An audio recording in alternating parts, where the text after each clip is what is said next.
Salut à tous, aujourd'hui on se retrouve pour le 3e insoliticide, donc avec Quentin. Bonjour. Bonjour. Bonjour. Comme d'habitude, on a prévu 3 infos insolites. On va faire une petite partie. Celui qui perd, donc celui qui se prend le coup de jus, commence par présenter la première info. T'es prêt? Ouais. Ah, je me sens pas bien.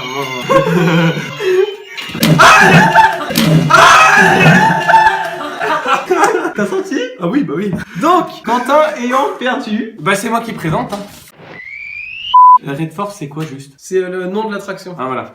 Tout d'abord, commençons par un oiseau qui percute un homme dans un parc d'attractions. Ça se passe dans un Ferrari Land qui a ouvert il y a moins d'une semaine. L'attraction s'appelle Red Force. C'est une attraction qui passe de 0 à 180 km/h en 5 secondes à 112 mètres de hauteur. Et là, vous allez pouvoir voir une vidéo bien sympathique avec un homme donc qui se prend totalement un oiseau dans la face. Je vous laisse regarder. Avec notre envoyé spécial. Oui, tout à fait. Je me dirige en direction.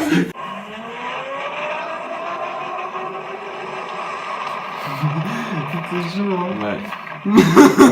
Et t'as vu, je sais pas si t'as remarqué, mais il a du sang. Ouais. Sur la joue là, toi. Il est là, tranquille comme s'il avait il repart dans son trip. Et regarde la bouche qu'il a lui. Ah non mais moi c'est la sensation, imagine tu touches et là tu touches un oiseau mort mon gars dans ton cou. Regarde. Le pire c'est quand même la violence du shot, tu sais. Le truc mais tu sais il se stoppe direct, tu sais c'est... T'as vu en plus c'est la tronche des mecs, t'as vu, regarde, t'as vu comment ça écarte la bouche. Avec le vent. Regarde la bouche du mec. Ouais. Donc à moi. Vas-y. Mesdames, messieurs, bonjour.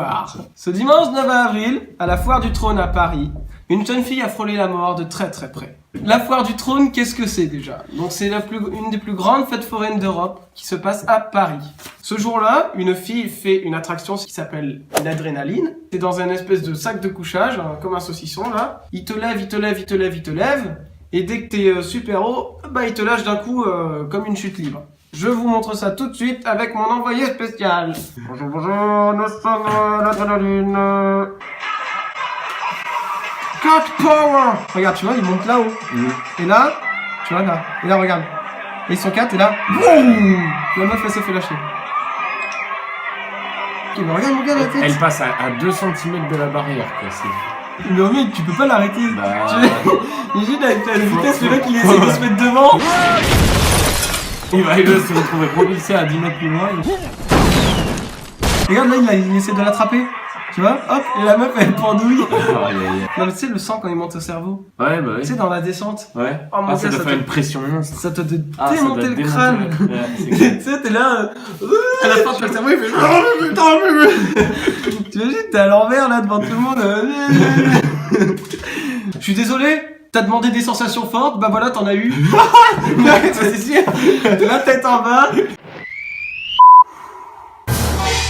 Nous nous retrouvons maintenant pour le dernier reportage. L'homme qui refusait de quitter l'avion et qui a été traîné par terre, le visage en sang. Ça se passe aux États-Unis. Cela s'est passé dans un aéroport à Chicago. Ce qui s'est passé, c'est que l'avion était surbooké, donc il y avait trop de monde.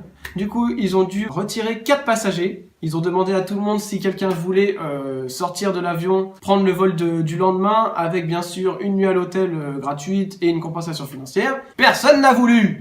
Du coup, qu'est-ce qu'ils ont fait? Ils ont fait un tirage au sort. Donc les 3 premières personnes ont bien voulu sortir sans faire d'histoire. Et là, il y a une personne, un homme médecin, qui disait qu'il devait aller voir ses patients assez vite. Donc du coup, il n'avait pas le temps de prendre le vol du lendemain.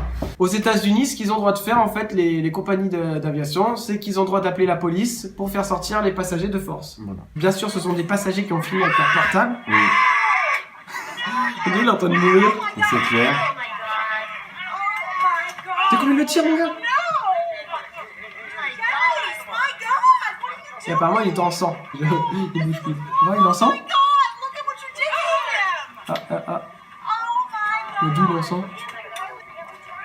Ah, il y a eu plusieurs gens qui ont filmé. Plusieurs plans de vue. Comme ils l'ont tiré. Mon gars, comment il le débarque. Regarde, là, il s'est pris la gueule dans le truc. Mais il a pas la gueule en sang. Je sais pas, il a juste les binocles qui arrivent au pif. Peut-être qu'après, il leur file un coup qui s'est... T'as vu les lunettes? Elle était là. Mais c'est un peu violent. Ouais, t'as vu, c'est chaud. C'est chaud, ouais. Mec, t'imagines, on te sort comme ça de l'avion. Tu sais, moi, le plus bâtard là-dedans, alors franchement, il y a le côté choquant avec le mec qui se fait sortir de force et tout. Mais pour moi, le plus horrible, c'est bon, bah on va tirer au sort, hein. Je Ouais, propose ça, que. Hein, allez, toi tu dégages et toi aussi, hein. Il est revenu. Ah, c'est ça? Il a poil, regarde au son. Ah, si, on voit du sang là, je crois, un petit peu sur la joue. Lui, tu crois qu'il s'est pris un business class? Ah, bah non. Lui, c'est pas une business claque, mon gars. Un business à coudoir dans la tronche, il s'est pris. Donc bah voilà, on a fait les 3 infos. Voilà. Quentin va vous faire la fin du JT et c'est maintenant. C'est la fin de cette édition, merci à vous de l'avoir regardé. On se retrouve très bientôt pour une nouvelle édition. En attendant, vous pouvez regarder tout de suite après un reportage sur les secrétaires. Merci beaucoup.